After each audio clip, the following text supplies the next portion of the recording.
বিসমিল্লাহির রহমানির রহিম। আমি ফকিরবাজার থেকে জনি বলছিলাম।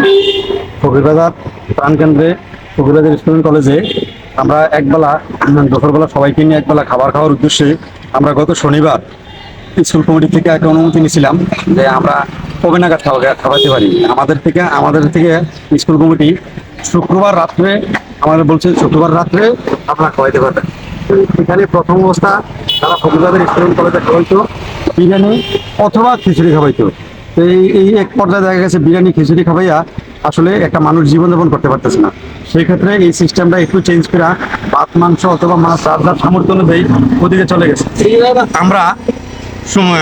আমরা শুক্রবার রাত্রে যেহেতু খাওয়াবো এই উদ্দেশ্যে আমরা গত পরশুদিন মানে মঙ্গলবার আমরা আসছিলাম যে আমরা এখানে ভাত মাংস মাছ ডাল খাওয়াবো।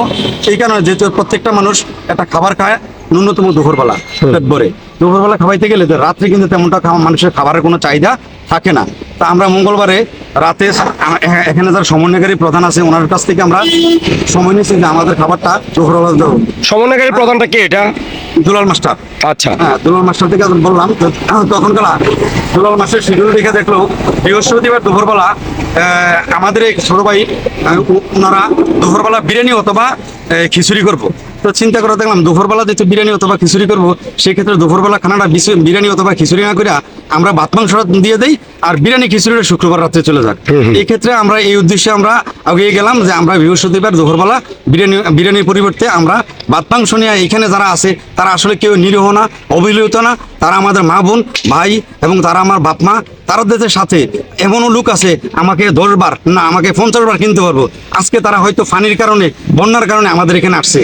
এই কারণে যে আসলে তারা যে নিরীহ এমন না, তাদের সাথে এই 300 সামথিং অথবা 300 প্লাস এতগুলো লোকের সাথে আমরা একবেলা ভাত খাওয়াটা এটা আমাদের একটা কপাল, এটা আমাদের ভাগ্যের ব্যাপার।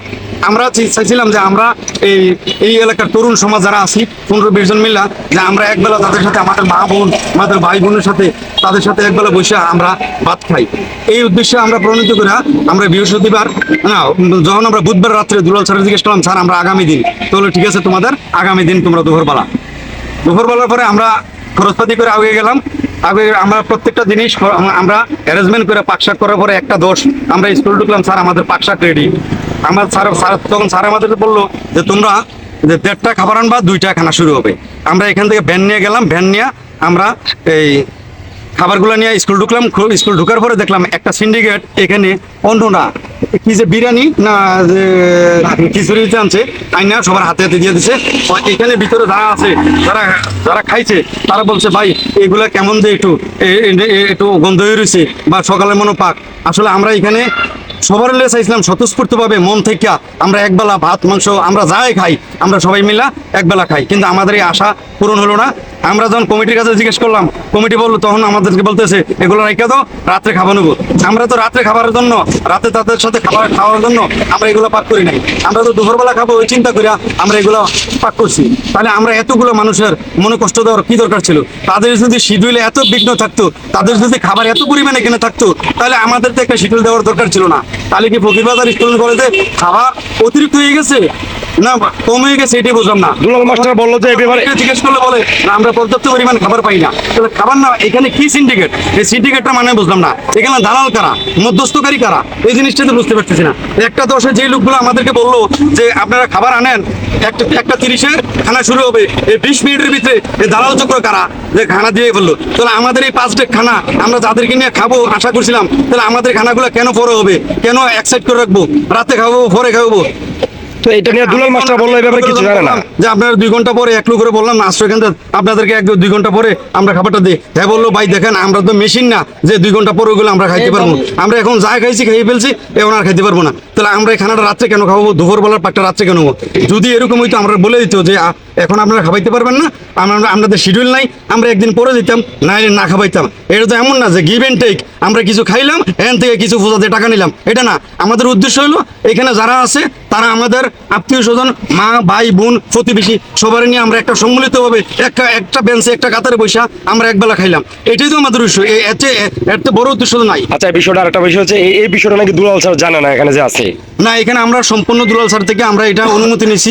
গতকালকে রাত্রে দুলাল স্যার স্যার থেকে অনুমতি নিয়েছি, একটা দশও আমি দুলাল স্যার থেকে একটা দশও দুলাল স্যার দুলাল স্যার এখানে কে? দেড়টা দুলাল স্যার এখানে এসছে হেডমাস্টার। ওনার তো এখানে এই মুহূর্তে থাকার কথা না, অনেকের মানে প্রশ্ন মনে। আমি দেখতেছি যে বিগত কিছুদিন আগে ফেসবুক, হ্যাঁ, বিভিন্ন সোশ্যাল মিডিয়াতে যে ভাইরাল হয়েছে, এখানে কার্যকলাপ ঠিক নাই, নিয়ম শৃঙ্খলা ঠিক নাই। আসলে আমি দেখলাম আজকে আমাদের এই ভুক্তভোগীর কারণে আমরা দেখলাম আসলে এখানে কোনো ডিসিপ্লিন বলতে নাই। ডিসিপ্লিন যদি থাকতো, সমন্বয় যদি থাকতো, তাহলে এটা এমন কেন হইব? আমার খাবারটা কেন ফেরত দেবো? আমার খাবারটা কেন রাতে খাওয়াবো? আমার খাবারটা কেন মানুষের বাসা বাড়িতে যাবো? তাহলে এখন আমি খাবার দিলাম, রাত্রে সিস্টেমে আরেকজনে কিন্তু এখানে খাবার দিব, দিতে গেলে খাবারটা ডাবল হবে। এই ডাবল খাবারটা কোথায় যাবো? জি জি এটা কি right, গাঙ্গে যাবো সমস্যা না। না মানুষের বাড়িতে যাবো? মানুষের বাড়িতে কেন যাবো? আসলে এখন কি চাইতেছেন আপনারা সবাই? আমরা এখানে চাইতেছি ফকিরবাজার স্কুল অ্যান্ড কলেজ, একটা সুনামধন্য স্কুল অ্যান্ড কলেজ, এটি এখানে এই স্কুলের ছাত্র আমরা এখানে যাতে চাইছি সুষ্ঠু এবং সুন্দরভাবে এখানে যারা আছে সবারই নিয়ে যাতে সুন্দর মানুষ যাতে একটা মডেল হিসাবে পরিচিত করতে পারে যে ফকিরবাজার স্কুল আমরা ছিলাম। আমরা ফকিরবাজার স্কুল ছিলাম না, আমরা মেহমানগারা ছিলাম, আমরা ওইখানে মেহমান ছিলাম। আমাদেরকে সবাই এমনভাবে আদর আপ্যায়ন ভালোবাসা দিছে, আমরা বুঝতেই পারছি না আমরা কি বন্যাতে ক্ষতিগ্রস্ত লোক ছিলাম না ফকিরবাজার আশ্রয়কেন্দ্র ছিলাম। আশ্রয়কেন্দ্র কথাটা যাতে এখানে না আসে আমরা যদি বুঝি, আমাদেরকে আমরা মেহমান সারাই ছিলাম, আমাদেরকে যথেষ্ট আদর আপ্যায়ন দিছে ওখানে। জি, অসংখ্য ধন্যবাদ। আসসালামু আলাইকুম।